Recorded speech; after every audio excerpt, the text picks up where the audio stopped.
All right. Welcome to the PropLinq AI podcast. I'm Stuart Quintal, and on this show, we talk with founders, operators, and innovators building the intersection of property, tech, and real estate.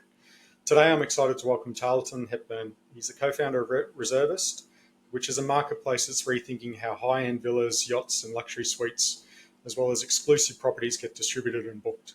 Tarleton, thanks for joining us. How are you doing this morning? Good, thanks, Stuart. It's great to be on. All right. Now, let's go back to the beginning. What first drew you into the high-end marketplace vertical? Well, I was part of a business that exited in 2019, and on that journey, we got into the space of going on a few holidays and renting a few villas in certain parts of the world, and we found the process incredibly difficult, opaque, a lot of paperwork, lots of back and forth in terms of emails. And, we knew exactly what we wanted, and we were happy to make decisions. But we imagined that when it comes to the world of B2B travel booking and these products are on the table, it's a very difficult process to undergo. And there's a real lack of trust in industry for products like that. And so agents tend to steer away from them. We got into it to try and solve that problem. Okay. What was the hardest or most surprising thing about moving from that your prior startup to this new venture? Momentum. I think everything is momentum based. Starting from scratch again is a interesting concept to grapple with in your own mind. There's no one to draw up contracts. There's no one to lean on when there's a bug. Or when there's an email that comes in your inbox, you're the one that has to answer it. So shifting your mindset back to this concept of you are the business and you need to build it from scratch, which is incredibly exciting and very privileged to have the opportunity, but it's a real mindset shift. Yeah, I totally understand where you're coming from there. You sort of don't have some of the support and systems and other people around you, but it sounds like you've got a good group of co-founders as well around you. Yes. Where you've got your vision and you're starting to or you've been executing on it for the last 2 years. I want to sort of dig into where you fit in the market today, what problems you're solving, and who you serve. So you mentioned earlier to me that there's no global distribution system for like the high-end multi-room assets like the villas, yachts, charters, lodge takeovers, etc. Can you dig deeper into the gap that you found? Yeah, I think there certainly are a number of distributors, and it seems to us that those distributors stick within very specific lanes because the booking processes, the fulfillment processes are very unique to certain asset classes. Booking a hotel room is very difficult to booking an owner's property in an island. It's very difficult to booking a private jet. Is different to booking a yacht or an experience. And what we wanted to try and solve for was the aggregation of these products as a concept, making sure that they were accessible in a single marketplace. And we use marketplace for lack of a better term. I think the idea is to make the process more efficient, and in so doing, illuminate new products and new opportunities, and expanding on an existing IP that these sort of really high-end travel agents are already in ownership of. And so with Reservest, we're trying to simplify a lot of the manual and menial tasks that are required in building a trip for their clients. If you think about a itinerary that consists of 10, 15, 20 different products, because of all these fragmented distribution systems and fragmented distribution processes, you're often in a space where you're managing all 15 of those at the same time. And yes, you can have a CRM system, and yes, you can have travel technology, but we found that there's a lack of it targeted at luxury and ultra luxury, which is where we're fitting in. Mm-hmm. You sort of mentioned some of your customer groups there, I guess travel agents, but who are you primarily serving in the travel industry? Or who is We your are ideal customer? B2B. Yeah. Yeah, we're B2B focused, so we don't work directly with any consumers or travelers. Our purpose is to help travel agents. It's to help travel designers and travel buyers, corporate buyers, anyone that plays that interfacing role between an extraordinary luxury product and a guest that wants to be part of that or that wants to experience that.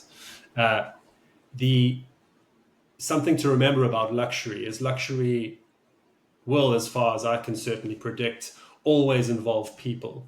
I think luxury is about experiences. It's about creating memories. It's about building out a memory bank of wonderful intersections between you and products and places and things, and people are at the center of that always. A beautiful lobby is a beautiful lobby, but it's limited if the people inside that lobby are not doing a wonderful job of building your experience. And the same goes for the buy side of that equation. So you're always going to need people, and our focus is on empowering those people as opposed to sort of disenfranchising them and disintermediating the model. We want to empower the stakeholders along the value chain to improve efficiency in the space and to bring really, really good products to the fore. I mean, it's no secret that when you're exploring new places, even as an agent, you spend hours and hours and hours researching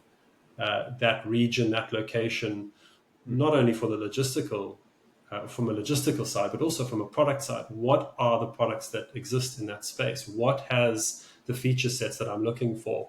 And so if we can expedite that process for agents, so really strong search capabilities, really strong availability and pricing capabilities, and then a booking engine that is designed specifically to book that type of products, all the way from request to book to instant book, automated to within a nanosecond of what is actually live. That's where we're aiming. Yep. You mentioned that people are at the core of it, and I guess at sort of some of that end of the market with the type of product that is being offered, there's a certain level of expectation behind the service level, I'd understand. With being an aggregator as you are, and helping out with the execution layer of the booking system, how do you monetize? I'm sort of always interested to understand, the monetization business models behind some of these, behind different businesses. What's your monetization model? So we operate in two ways. The first way is that we negotiate really good commercial rates of these products on behalf of the agents. So we make sure that they, even though they are an independent buyer, they are able to take advantage of strong negotiated product rates. So we take a small commission, which is sort of significantly lower than your OTAs or your other large aggregators would be. And there are a number of reasons for that. The quantum of the booking fee is significantly higher. There are interesting and unique payment processes that we need to ensure that we are looking out for to protect ourselves, but also protect the end consumer and suppliers. And so we charge a commission or a transaction fee for booking product through our ecosystem. And then as we build out our tooling and our tool sets, we charge a subscription for certain products. The agentic AI, agentic intelligent booking system, we sort of charge a subscription for. And that's really there to save an agent a significant amount of time, to the magnitude of hours, if not days of work. We're looking to streamline that into minutes of work. And so the subscription model is there to facilitate that journey. Okay. You've been building this for just on 2 years or just over 2 years. What are the signs that you see that you've reached product market fit? So we've built it for slightly longer than that, actually. We built it with the concept of being exclusively a villa rental platform, and we moved more into the B2B space as we saw the challenges that agents were facing. So we have used feedback from agents very strongly in the build. While we have a view of where the market is going when it comes to technology, we intertwine that with what agents are comfortable with doing now. It's all good and well building the most futuristic engine that you possibly can, but this has to be adopted by people. And so you have to ensure that you understand what these people want, what these agents are looking for, how their daily processes unfold, what tools are they using, what tools are they not using, and why are they not using them. So we look at and we consistently hold agent interviews where we speak to agents about what they're looking for in the market, what would make their lives easier, what is making their life difficult. And we try and build in reaction to that, but proactively moving towards a vision that we have for this part of the market. Yeah, with building this to with the market in mind and using the feedback that you're getting with direct feedback, what are the KPIs that matter most to you to build out on that vision? Well, so there are a multitude of KPIs that we use. We're obviously very entrenched in the search data that we're getting from agents. So what are they looking for? We track absolutely everything in terms of how they're looking for product, where they're looking for product, what are the parameters and features of that product that they're looking for. And then we ultimately use that data to continuously find that product. We have a feature called Villa Finder or Product Finder. So if they zone in a particular place in the world that they want a product and we don't have one, we actually ask them to tell us about it so that we can go and facilitate that and bring it into the ecosystem for future use. So we're very, very focused on searches and search capabilities. And then we measure the lead time to booking so that we are on the right side of the efficiency process there. And we obviously always tracking, reuse. So agents coming back and how often they're coming back, and we're looking at what their budgets are and what their spend is. So we're taking all the data that they're giving us and making sure that we understand what they need so we can provide those products for them. It's an interesting one because when you dive into the mind of an agent, when you dive into what they're trying to achieve, which is, I need to create an incredible product for my client, and every single one of those clients will have a different profile.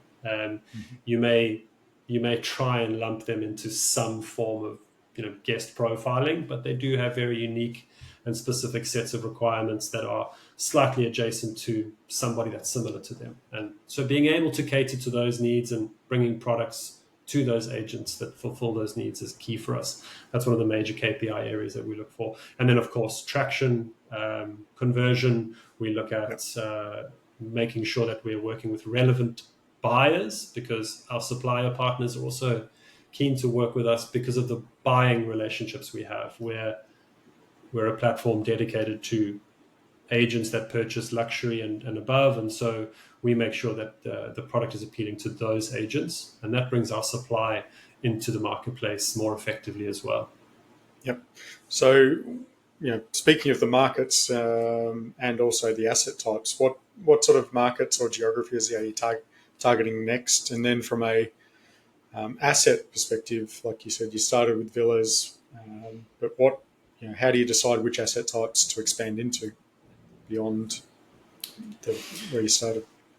Yeah. So again, I think it's a combination of using the data that we have within the ecosystem to make that decision for us. So we may get somebody that says, I'm very keen on Port Andrax in Mallorca, and we'd have a look at how that impacts the other agents within our ecosystem, and then particularly find product that suits that need. We're fairly strong in middle world, so Europe down to Africa and South Africa. We're expanding east and west as well, which facilitates our own risk profile, making sure we have product arbitrage and seasonality arbitrage, so that there are agents that are booking throughout the year and there are products that are being booked throughout the year. In terms of asset sets that we're currently bringing into the ecosystem, we're launching hotels in a more aggressive way over the coming weeks. We're bringing in more connective tissue. So products that sit within the realm of luxury, like Michelin star restaurants, exclusive experiences, access to the right type of individuals in market so that they can, build out beautiful experiences for them in market. Private charters, private jets. These are all on our roadmap and are part of the ecosystem in some way. Mm-hmm. But like any marketplace, it's a factor of waiting for that critical mass and getting to that tipping point where you can start driving your own user generated content. So you have suppliers actively coming to us and distributing through us. Yeah. I mean, speaking of some of those things, especially with the two-sided marketplace being the supply and demand, what do you see as your biggest competitive threats?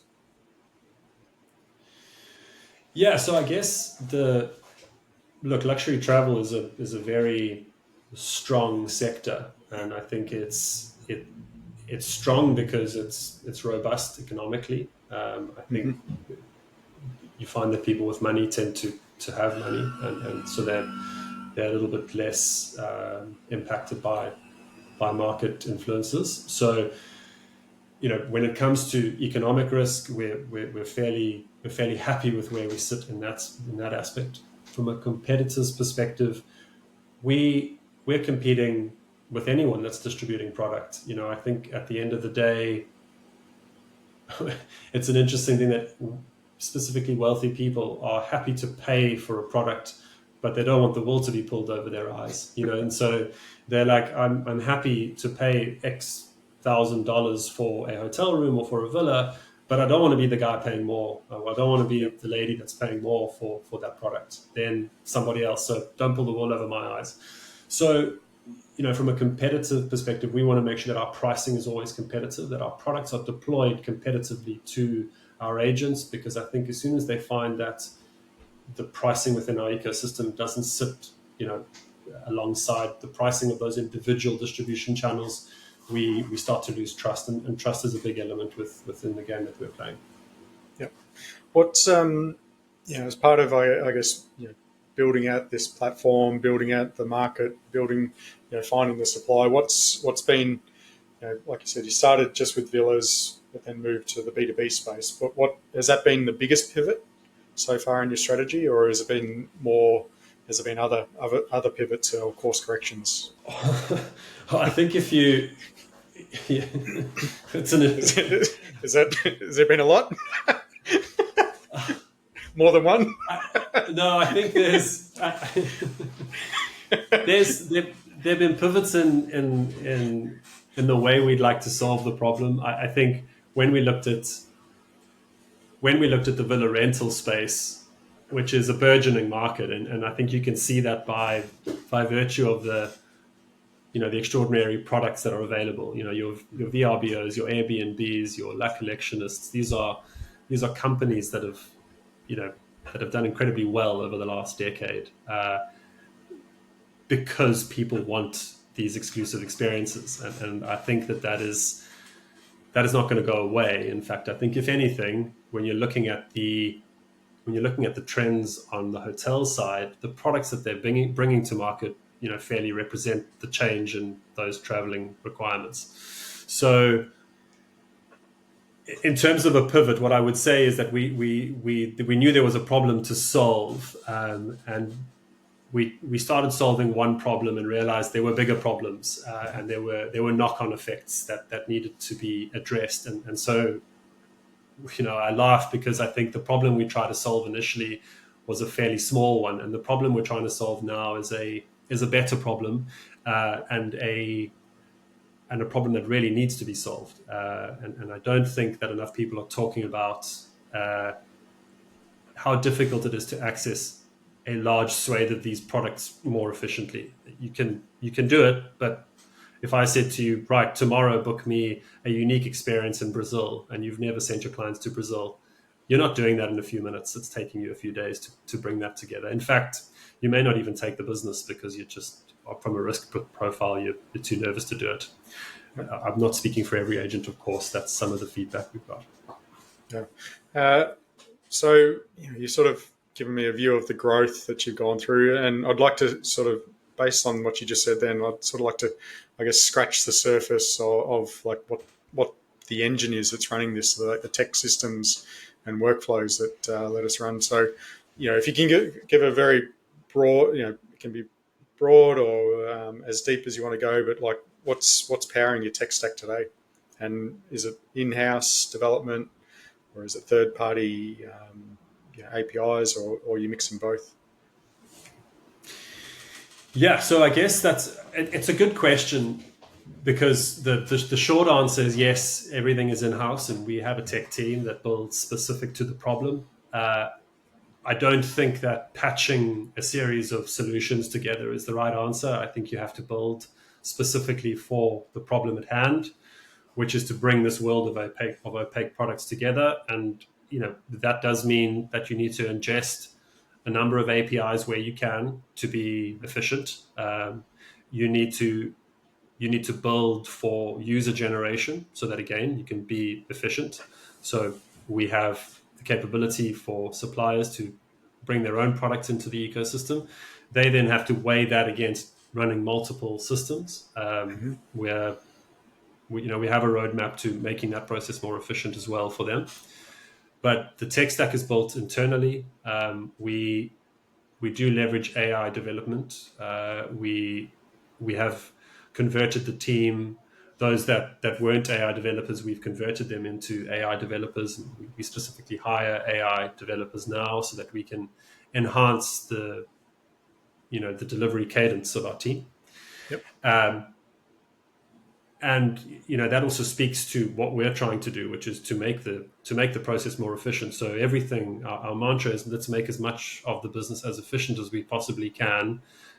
We hire really good talent. I'm extraordinarily blessed with the team that I have. I think we have some incredible individuals that I work with that deliver in different parts of the business. I actually just came off a call with our product development team, and we sort of improved our uploading and product aggregation capabilities almost 6,000% year on year. So we're very proud of what they've achieved, and that's a mixture of using good old-fashioned elbow grease all the way through to AI aggregation, and for different products, different tools, because we don't want to be the company where when all you have is a hammer, everything looks like a nail. So that's what we do, and again, it's about chartering that world, and then understanding what are the efficient tools that you can take off the shelf, and what are the tools that you need to build, because taking them off the shelf means you're compromising, and compromise then ultimately leads to inefficiency, and so we try and avoid that.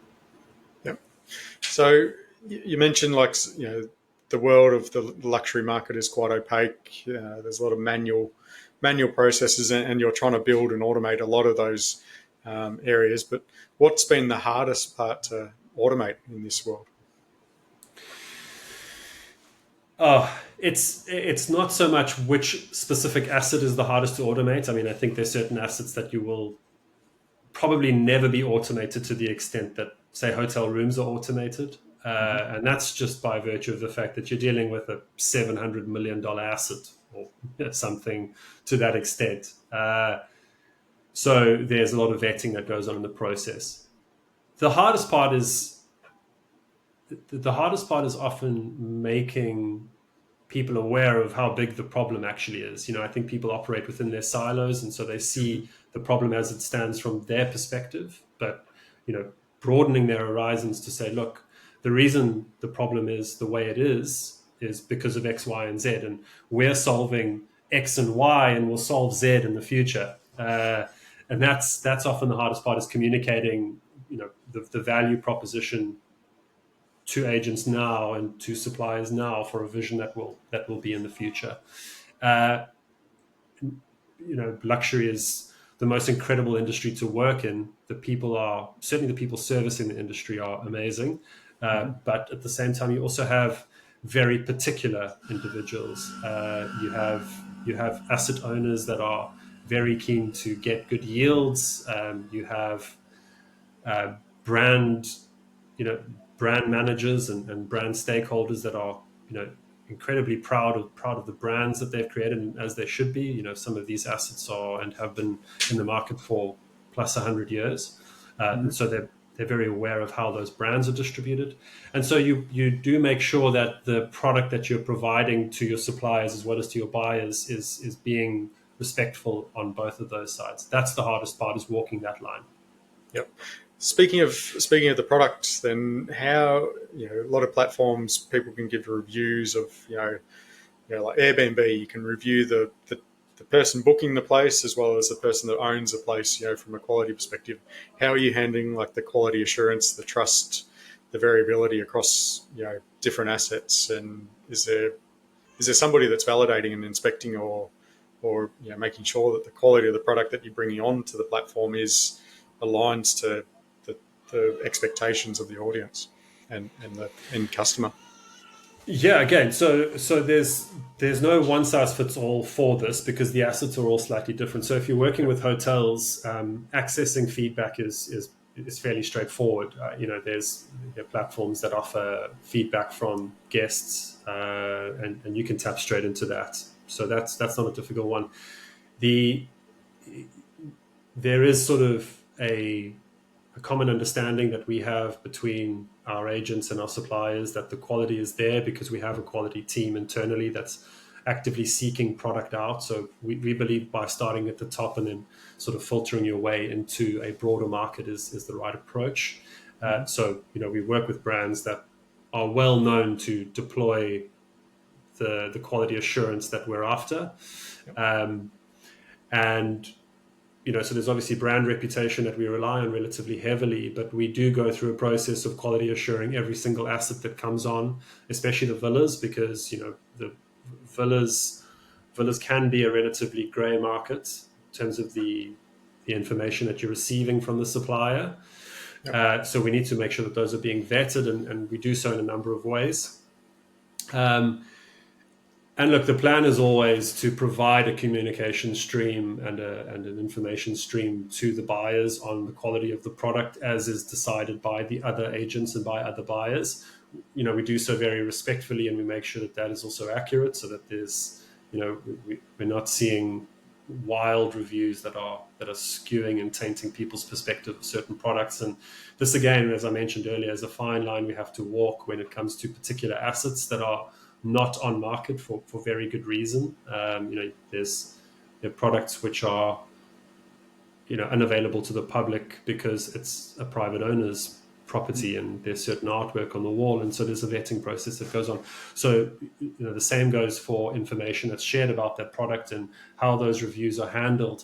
It's likely done on a case-by-case basis. So reviews are made available to those that are serious around booking those type of products. However, for hotels and for other more accessible products, that's pretty straightforward. Yeah. Now, sort of, you've talked sort of, you provided some information on how you've moved, the development team to, using AI tools to help with the development, as well as, solving many different problems along the way. Where, if you could wave like a magic wand and solve like a technical or an operational challenge tomorrow, what would it be? Because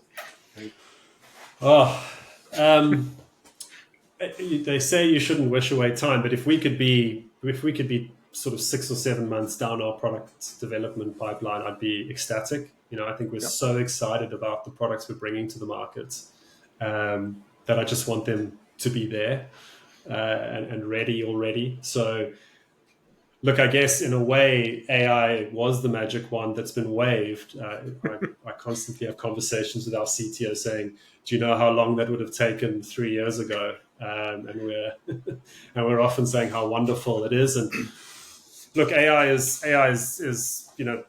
it gives and it takes. When the AI engine falls over, like it did with a certain provider a few weeks ago, that does bear its certain challenges, and so you have to mitigate by using multiple providers. The wand is AI, and we're very happy that we have it. So you're saying it's not fast enough, even though it's sped up everything. I would say how's that Yeah, conversation no, with the yeah. CTO So, go? so for all the AI developers out there, no, absolutely not. I think no. Again, and this sort of it harkens back to the methodology that we're trying to imprint in the business in general, which is you have some phenomenal tools, but you also need to remember that people have to adopt them and Yeah, people have to use them. So you have to build them for people. And look, our tech team are also people, and our development team and product team are their people. And so they need to use these tools, and they need to make sure that they are upskilling themselves as much as they possibly can. And the responsibility is on us as a management team to ensure that they're given the opportunity to do that. That being said, is you can't click your fingers and have a product deployed to market. That's living in fantasy. So yeah, if I could wave a wand, it would be, I always want that next product to be ready now, and yeah. that's the magic Well, one that I wish I could just fast forward. well, I mean, speaking of like the next product, or if you're looking ahead 12 to 24 months, so all the AI is developed, and the team have deployed them all, everything faster and faster. It sounds like you want everything faster and faster, but like say 12 to 24 months from here, what systems or platform features are you most excited about, or looking forward to building next? Oh, I mean, I guess without giving anything away, is moving more swiftly to this concept of almost instant creation. I think when you look at how far technology's come in the hospitality industry from a hotel distribution perspective, and you can book a hotel room immediately. I'd like to see luxury getting to a space where once the IP around creation is done, that the enhancements are being brought to bear that secure those products quicker. So you as an agent have less opportunity cost in terms of time and losing clients, because the expectation of the end consumer today is that things happen instantaneously. And as I said, the hardest part of this business is communicating that that is not necessarily the case while still maintaining their business. So um, fast forward 24 months, we'd like to be in a space where we have significantly reduced lead times and redundancy times, and um, any sort of processing times down to zero, which is a huge goal, but that's our goal. Yep. So, I mean, that's interesting. You sort of mentioned some things there, like from a reflection perspective, where do you see, or what role do you see Reservist playing as the market evolves? Look, ideally, we'd like to be a partner that agents can trust in getting things done a lot more effectively in the luxury space. We want to levy that trust in sort of three ways. The first is that when you come and find a product, you know that the product's going to be good. You know that the information around the product is accurate, that the availability, that the pricing on that is competitive. So creating the trust on the product side, and making sure that they are happy that when they come in, they know how to use the system, they know what its advantages are, and they're using that to significantly reduce the latency in the way that they operate their business. So that trust side in the product is important. The trust in our brand. So knowing that there's always a team there to help them when things don't go the way that they expected, which unfortunately in life it happens. Things fall over, or acts of God happen, and we want to be the team that can help them along the way. And then third in the trust element is that they trust that if they work with us, that we'll continue to bring them the best that the market has to offer. So ensuring that we're on the cusp of really good tools and really good development and really good product that is aligned to the luxury sector. It's not a let's shoehorn something that is available to the general market into luxury. It's been tried, it doesn't work because there Yeah, are nuances that need to be accounted for. So that's what we're hoping to achieve. very cool. Look, Tarleton, look, I appreciate your time for sharing your vision and your journey in this, as well as the challenges, I guess, that you've been facing, as well as the opportunity that's ahead of you with Reservest. Now, if people want to learn more about Reservest, or where can they find out more, or where can they reach out to you potentially to have that discussion? Yes, of course. So you can reach us through our website, reservest.com, reservest.com. Alternatively, you can pop us an email at info@reservest.com, and one of our wonderful team members will be in touch with you as soon as humanly possible, and in the future, more as soon as AI possible. Yep. Well, thanks. I'll pop those details in the show notes. And thanks, everyone, for tuning in. And if you enjoyed this episode, please follow PropLinq AI podcast on Spotify and YouTube. And we've got more founders and operators in the tech coming your way. Until next time, thanks for listening. Thank you, Stuart.